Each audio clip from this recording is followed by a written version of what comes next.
This is the Detroit Sports Podcast Network.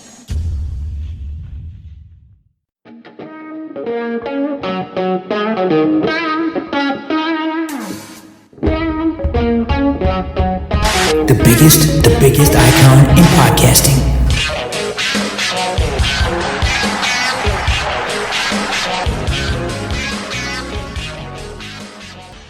Welcome in, everybody, to this week's edition of the DocNJock Wrestling Podcast. I'm your host, Adam the Jock Strozinski. On today's show, an update on this AEW star's contract and where they may be headed. You could be seeing this wrestler very soon, and these guys, they're sticking around. A lot of contract talk in the news and notes segment.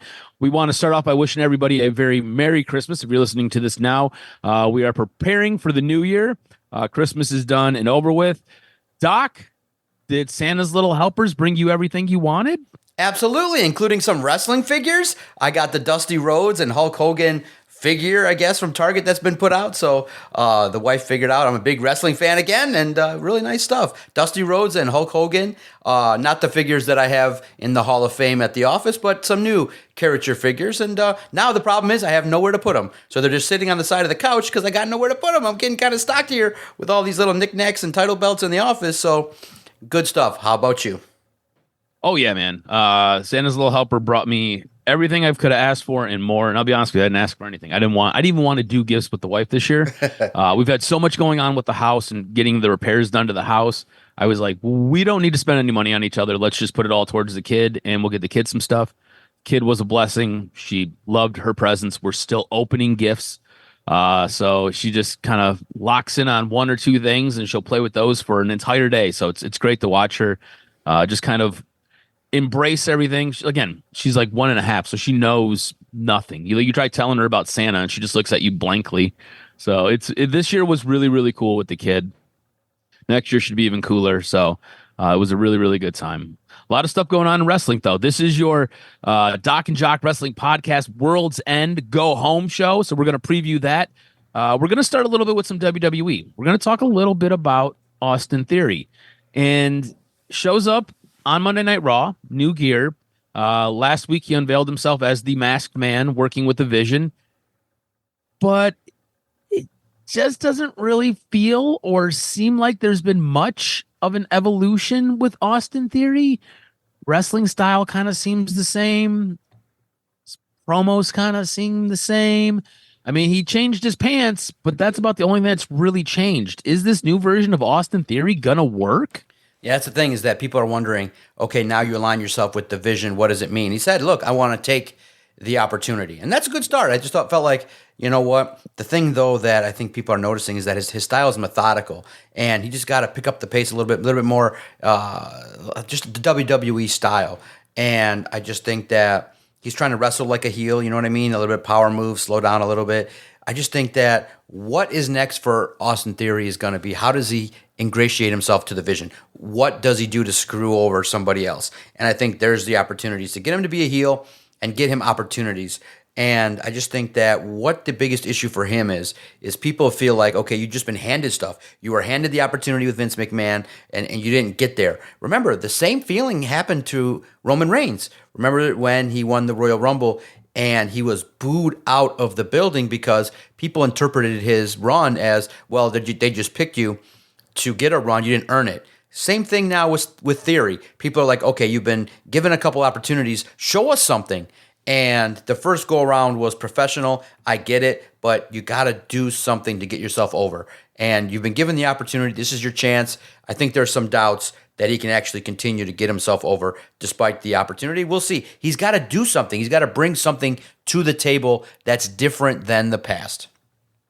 Yeah, there has to be some type of, we'll call it evolution, right? There has to be something else that differentiates this version of Austin Theory compared to what we've had in the past, what we've had in NXT, what we had when he was part of The Way, what we had when he was with when he was part of the tag team with Grayson Waller. Grayson Waller, yeah. You have to somehow make yourself stand out, and you have to somehow figure out a way to make yourself different. And in doing all of this, you have to figure out a way to kind of fit with what the vision is. So I think it's twofold for him. I think with Triple H, you've got Paul Heyman. I think it can work. Just right now, not really seeing it. And I hope it works out for him because I really feel like he's got a good look. I feel like he does a decent enough job in the ring. I feel like his promos could maybe be brushed up on, but look, you got Paul Heyman in your corner. That is one of those things that immediately gets figured out. Paul Heyman is a master at basically teaching and crafting people to cut promos. So everything should work out. If it doesn't, I think this speaks to a failure on Austin Theory's part. And I think that's kind of where this is at right now. It's here's the ball, kid. You got to run with it and you got to go do some stuff. Because if for some reason this doesn't work, it's on you. You have too many people in your corner. Like anytime Paul Heyman takes a liking to you, pretty much everything Paul Heyman touches turns to gold. So if you're not going to blossom, it's an issue with you. And I kind of think that's maybe where we leave this for right now. We come back maybe next week and we see if there is any evolution. Maybe there is some more development with Austin Theory, and we can maybe touch on some of that. But right now, it just kind of feels like same guy, different pants. And I don't know if that really works, you know? Yeah, exactly. And that's I think this is the final shot. Like you've been given two opportunities, one from each major head of the creative. You brought that up last week, and I think that was a really great point that you made. Like Vince really liked you and paved the way for you. And now Triple H is putting you with Paul Heyman. So, like, if you can't get over, you might need to go to the Indies and figure it all out. Absolutely. And, yeah, exactly. And number one thing I do think is that you got to really embrace it. You got to amp up your own personality just by 100. I really did think the opportunity that he had when he was flexing was good, but then pivoting to tag team wasn't that good. So the months off hopefully helped him. He got some perspective, and we shall see. And I think the first thing you should do, sometimes you just got to go back to quite simple and easy. Grayson Waller, you just see him do his bit, bring back the talk show. He's talking to somebody else, and Austin Theory comes down and whoops his ass. That's just something. I think that would be great. Right? That would be fantastic. Just whoops his ass. Like, you know, no words needed. Just go in there, whoop his ass, destroy the set, and walk off. And that, especially after all the smack that Grayson Waller was talking on television and then online. Like if you followed anything Grayson Waller did, he just completely buried Austin Theory regularly. Right. So that's what you're doing. So let's see what happens in the coming weeks. We'll have to see. We'll put a pin in it for WWE. Let's get into this pay-per-view. This is one of those weird ones, right? Like it's right between Christmas and New Year's. Yeah. AEW looking to squeeze out one more pay-per-view before the end of the year. Worlds End is on Saturday, December 27th at 8 p.m. is when the main card starts. The pre-show starts at 7 p.m. We've got the main card. I don't have the pre-show matches. I know those are going to get filled out here over the next couple of days, next couple of hours, seeing how we're recording this so close to the actual pay-per-view. But let's kick this off.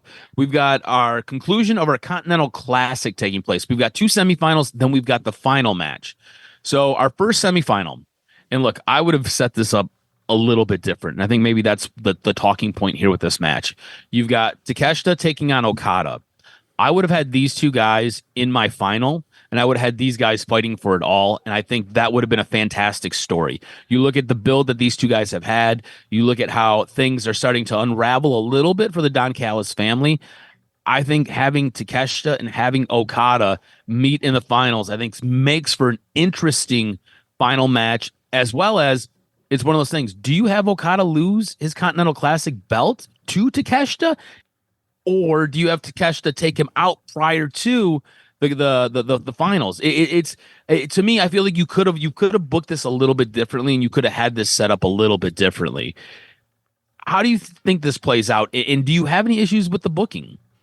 Not really. I just can't wait to see the match. I hope the match does take its place, and I think Takeshita and Okada have an opportunity to have a good match. But I do think it's time. You got to put Takeshita over and get after it. Maybe it's another back-to-back kind of thing. Maybe you consider it, but I think Takeshita, when I see the Final Four, Takeshita Fletcher maybe would look nice as two up-and-coming kind of guys getting after it. But it doesn't kind of feel maybe based on how booking goes. Moxley, Okada.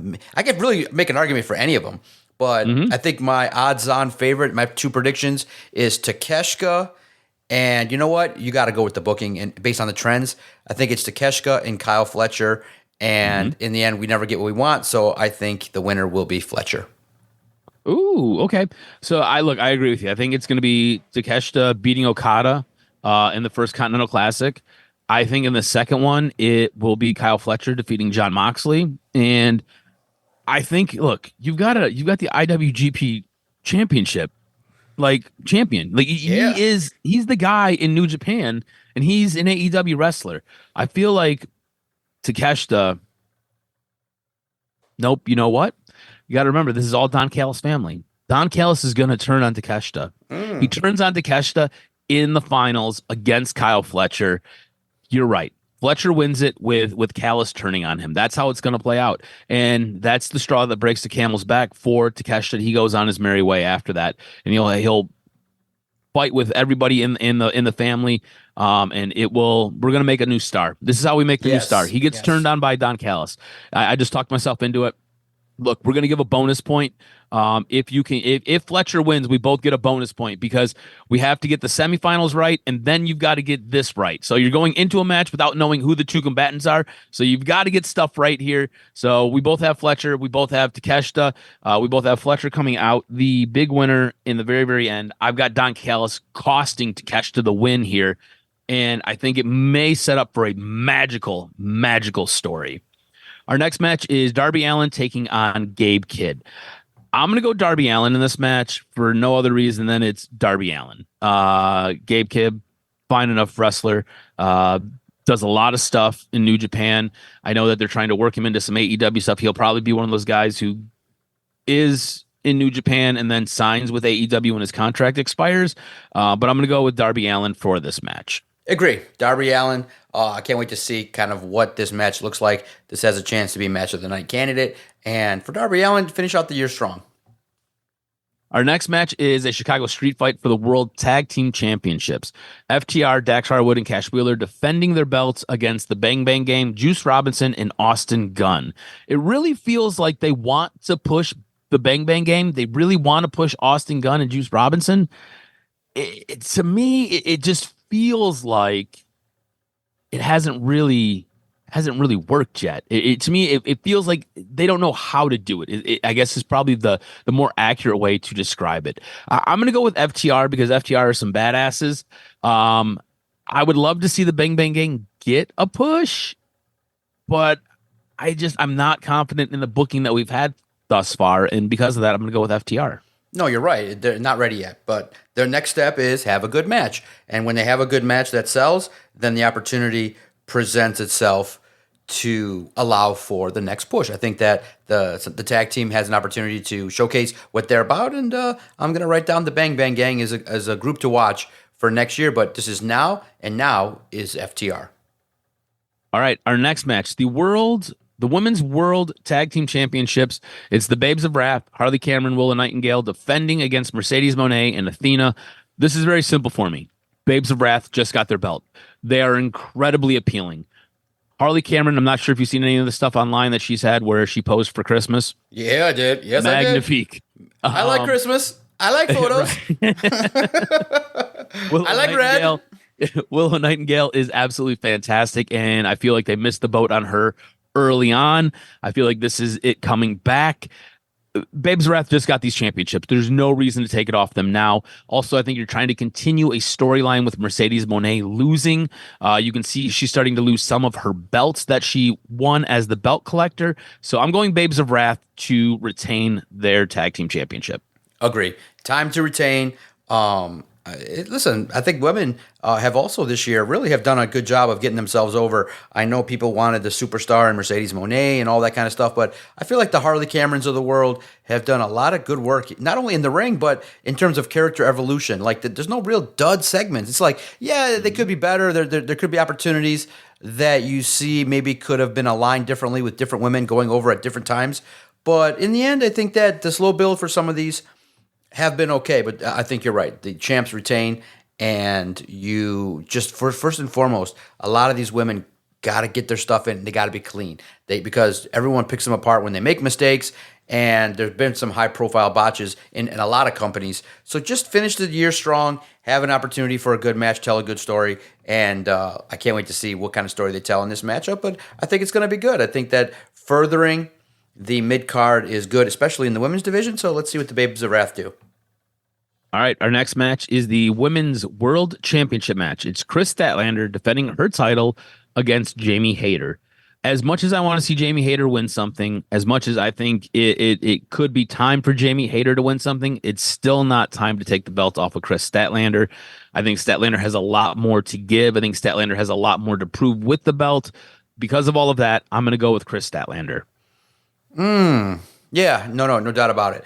I think Statlander, I really think has done wonders where kind of like, not to the same level, but like how Daniel Bryan was, where people kind of want to support Statlander. They want to see the push continue. They want to see the wins. You're starting to see some reactions. And that's the number one thing for all these wrestlers is noise. And I think Chris Statlander has been making it. And kudos to her. I think she's one of the AEW women that I was referencing earlier. Yeah, she's one who's, like you said, hasn't really had a bad segment, has done a lot of really good work lately. And if we're being honest, to me, when you look at the women in AEW, there was a lot with Britt Baker. I have no idea what's going on with Britt Baker. No clue. Jamie Hayter was another one. But it always kind of felt like Chris Statlander was a pillar in that company, and it was just a matter of time before she really got to shine. She's had multiple knee injuries. That's kind of derailed some of her steam, especially early on. I think she's now in her sweet spot. I think she's doing a fantastic job. And again, I just don't think it's time to take that belt off her. She's doing a great job. There's no reason to take it off of her. All right, our main event. This is what everybody is paying for. This is what everybody wants to see. It's a fatal four-way match for the World Championship. You've got Samoa Joe taking on Swerve Strickland, taking on Hangman Adam Page, taking on the guy who just inserted himself into the picture, MJF, who cashed in his Casino Battle Royale poker chip. This match is going to be incredibly tough. Samoa Joe just got his belt. Swerve Strickland, always deserving. Hangman Page, this is a guy that they've tried to build parts of their company around. And MJF is the other guy who they've tried to build large parts of their company around. I think there is a worthy combatant to come out of this match with the World Championship with any one of these guys. Any four of these guys, you can't go wrong. How do you see this playing out? Who ends up walking out of this match with the belt? Is it Joe who retains? Is it Swerve? Is it Hangman? Is it MJF? A returning MJF? Like, again, he feels as though he's been back for only a week and a half because he's only been back for like a week and a half. I don't feel like you have a wrong choice here, but who wins this match? Man, doesn't it always feel like, when you have these four ways and every single person has an opportunity to win it and you're like, okay, but my gut tells me the best thing for business is MJF. The guy's over, but is he going to be there consistently for a whole year? Does it make sense to then cheapen the belt again? It's like, what is Samoa Joe, the 2-week champ, and he's the transitional guy every time? So, my gut says MJF. There should be a new champ, but I'm just going to go with old school and what I want. And what I want is I think Samoa Joe should have the opportunity to overcome. And I think he was owed that. You give him the belt. He's not a guy that's just flippantly going to lose it. I think MJF needs to set up the next feud, maybe with Swerve, maybe with Hangman, and you get after it. So I think that the story here is different, which is to allow MJF to use his heat to establish what's next. I think Samoa Joe finds a way to win it. I like where your head's at. I've always thought you put a belt on a guy, you can't just immediately take it off of him, right? Unless Joe is hurt again and we don't know about it, I don't know why you would take the belt off of Joe. That being said, I'm going to go in a different direction just to be opposite of you because I feel like we've been in lockstep through this entire thing. I think when I look back at all of the picks, we haven't had anything that's been different. So we can guarantee a possible winner. I'm going to go a little bit different than you. I'm going to go with Swerve. And again, I don't feel like there is a bad choice. I feel like Samoa Joe should win this match, and I feel like that would be the right call. But to be different and to to just throw a curveball out there, I'm going to go Swerve Strickland, and we'll see what happens. I don't really have a good reason for picking Swerve. I guess my whole thing is I would like to see, I guess, Hangman Page and MJF maybe start a program coming out of this. Samoa Joe and Swerve can kind of go back and forth for a little bit. Maybe. I feel like there's a lot that you can do here, but I'm going to go Swerve just to be different. And that's really it. When we take a look back at the card, we both have Takeshita advancing, beating Okada in the Continental Classic.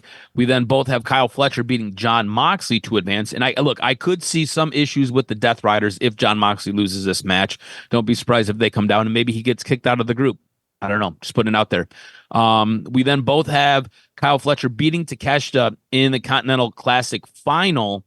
In this match, I've got Don Callis causing Takeshita the match and siding with Fletcher and forcing Takeshita out of the group, out of the Don Callis family. Next, we've got Darby Allin beating Gabe Kidd. We have FTR retaining their belts. We've got the Babes of Wrath retaining their championships. We've got Chris Statlander retaining her championship. And then we get to the men's Final Four match. You've got Samoa Joe winning and retaining. And then I've got Swerve, just to be different, winning this match. Kind of crazy. When we look at this card, we've got a lot of people retaining belts. Like the only one who doesn't really retain a belt in this case is Okada. And then in my case, it would be Samoa Joe. But again, like I said, I feel like Samoa Joe should win this. I'm just trying to be different here. That's all. We take a look at calling the card. I got a 4-point lead on you, 11.5 to 7.5. We'll see what takes place. You can earn a bonus point if Kyle Fletcher ends up winning the Continental Classic final. Otherwise, I think maybe before we transition to some news and notes, I want to get your show of the week, and I want to hear a little bit about Nikki Bella, her outfit, her promo. You were waxing poetic before we started the show. Tell me what your show of the week was, and tell me about Nikki Bella. Yeah, no, I thought that, looking at it, I thought Dynamite was pretty good. I thought that, having MJF take his lumps and seeing Adam Hangman Page and Swerve over him, that was really cool. And I feel like the Continental Classic has delivered. And, for a show that's trying to continue to evolve, I thought the wrestling top to bottom was pretty good. Yeah, of course, the stories could be better. You could have different moments and have different results. But I just said, okay, you know what? We've been giving it a lot of love to WWE and NXT.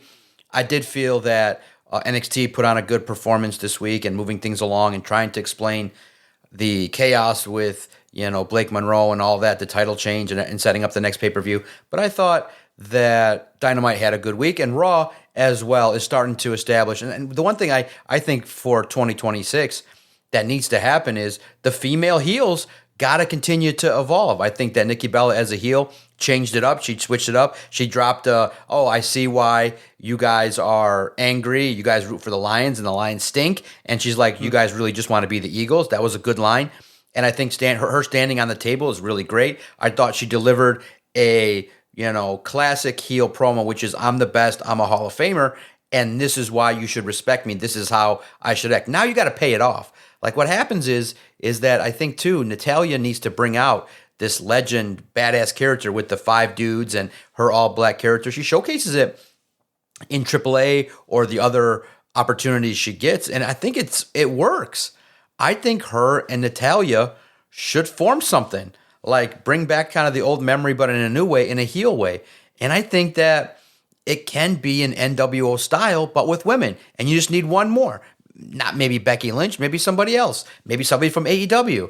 You know what I'm saying? Maybe a little dentist action. Now you got 3 badass chicks, and you think that, or maybe a Blake Monroe comes in, and you think it's her, but then the real doctor comes in. Maybe you have 3 badass women that take over. Like I think something fresh and new from that perspective could be good. And so I just think that and before you get to your news.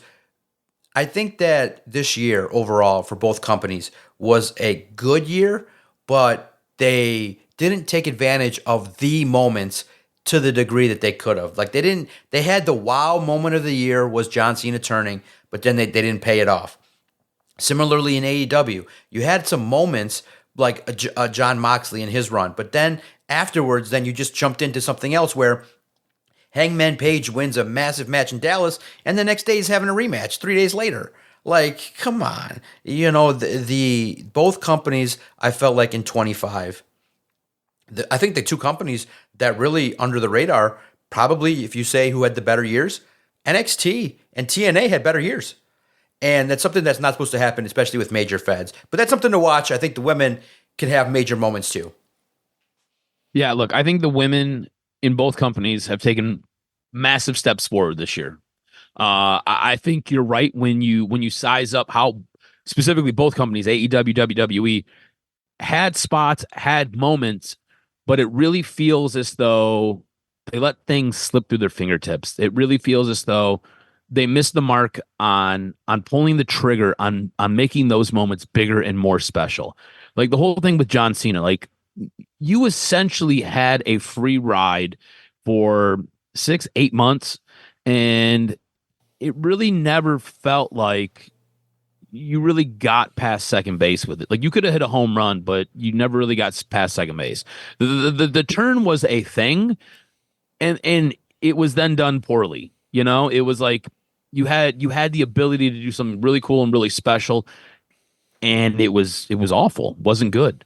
Conversely, AEW the same way. I think AEW overall had a really good year. Especially coming off of all of the drama with CM Punk, coming out of all of that. Like you look back on that, like that was 2 years ago. And that stuff just kind of hung for the last year. And then this year, it really felt like they took steps forward. It felt like you really highlighted a guy like Hangman Page. Yes, the Death Rider storyline took way too long, right? Maybe injuries played a part. Maybe there were other things, right? But you got to eventually highlight Hangman Page, basically saving AEW. You've got studs like Kyle Fletcher coming on the scene, Takeshita, they're finally making a star. Willow Nightingale, they're finally giving a run to. Harley Cameron, I think, is just flat out entertaining. So I think they're headed in the right direction with building these new stars. The issue now is going to be building these new stars and keeping these new stars, because when we get to the news and notes, we're going to talk a little bit about some contracts. Are you ready for some news and notes? Hit me with this week's professional wrestling news and notes. What made your list? I'm very curious. All right, so we have an update on an AEW star contract, and there may be some tea leaves on where they may go next. After missing much of 2023 with an injury, Danhausen returned to TV briefly at the end of the year, with his last match on AEW programming being a battle royal on the 0 hour pre-show of AEW's Worlds End 2023.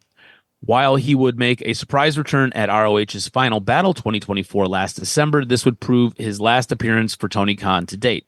Frustrated with his lack of usage and his contract, Danhausen raised eyebrows with some of his recent social media activity, and now we have an update regarding his AEW contract status, courtesy of Fightful Select's Sean Ross Sapp. According to SRS and Fightful Select, Danhausen's contract is due to expire around February of 2026. According to an AEW source, it was previously reported that Danhausen's contract was due to expire in the summer of this year, but the company extended it due to injury time. And one of the more surprising developments regarding Danhausen's future is The Rock is reportedly among the names with WWE who are a major fan of Danhausen and his gimmick. So maybe WWE is in his future. Someone else who may head to WWE is Anna Jay. Her contract is reported to expire in the spring of 2026, and she is reportedly interested in exploring all avenues and all options to help further her wrestling career. There was a report that I read earlier this year that WWE was very interested in Anna Jay, so we'll see what happens there. She could stick with AEW. She could go to WWE. Now, you could be seeing this wrestler very soon. There has been a major update on Andrade El Idolo's AEW status following his WWE release in non-compete cause. Back in September, it was announced that Andrade had been released from WWE with him initially believing to be under a non-compete cause.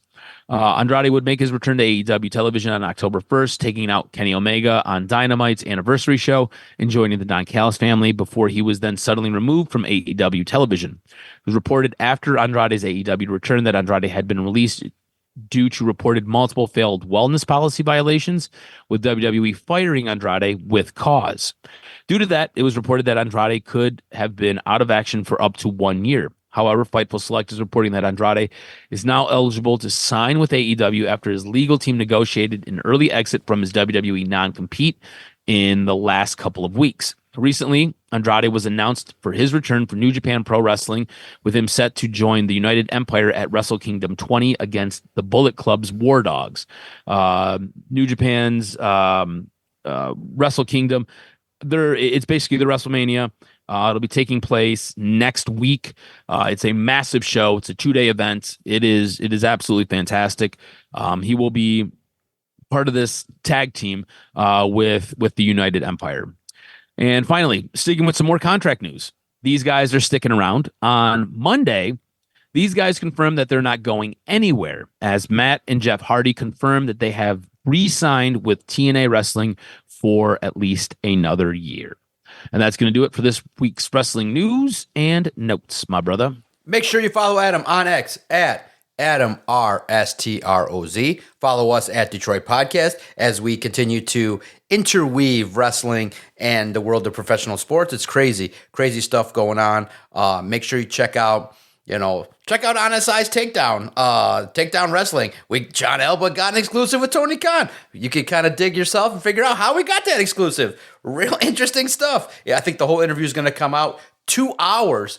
And according to Elba, Tony Khan's going to give a detailed discussion of some creative differences that he's had with his crew. And I'm going to check it out next week. So look for that on SI's Takedown, a controversial on SI program that features the AEW owner. And make sure you check out a lot of content. Vince Russo's going at it with Seth Rollins online. So you're getting some online beefs away from wrestling. And so and one final news nugget, as Adam, I know, is super excited. SmackDown's going to 3 hours. So Adam's like, yay, I get another hour of wrestling. So I'm excited to see what that looks like. I think Adam's going to be like, you know what? I'm going to hit that fast forward and I don't care anymore. I'm not sitting through it live.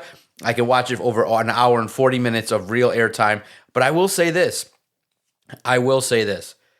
If you're looking to cut costs, and you want to make some fans happy, I think every couple months, those double tapings were really sweet. Raw was an hour and 40 minutes, cuz without the commercials that they aired. They've done double tapings in Grand Rapids. I think you give fans like, okay, if you're going to charge $250, but you get 2 shows, that's not bad. And sometimes giving a little spoiler has an opportunity to get some intrigue, as I've done. I'm like, oh, they did this? Let me see it.